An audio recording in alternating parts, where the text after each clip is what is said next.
সত্যি কথা বলতে কি আমি ধোঁয়াশায়, আমি জানি না কেন থামিয়ে দেওয়া হয়েছে। শান্তিপূর্ণ মিছিল ছিল, হঠাৎ দেখলাম আটকে দিলেন। আমরা প্রশ্ন করার চেষ্টা করেছি পুলিশকে, তারা কোনো উত্তর দেননি।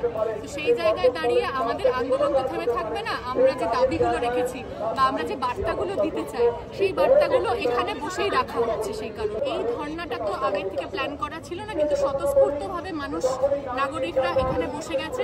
স্বতঃস্ফূর্তভাবেই আমরা যতক্ষণ পারি ততক্ষণ থাকবো, এবং আন্দোলন তো দিনে রাতে রোজ 24 ঘন্টা চলছে। আজকে এখানে কেউ না থাকলে আরেকজন সহযোদ্ধা থাকবেন, আন্দোলন চলতে থাকবে।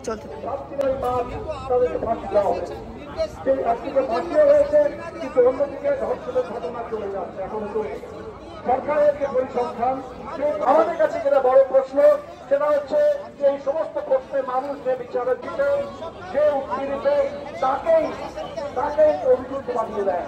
তাহলে এই ব্যবস্থা হয়।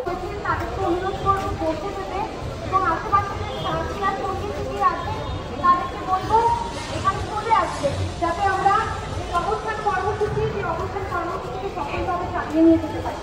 আমাদের সবার পরবর্তী বক্তাই যাদের মালিক হ্যাঁ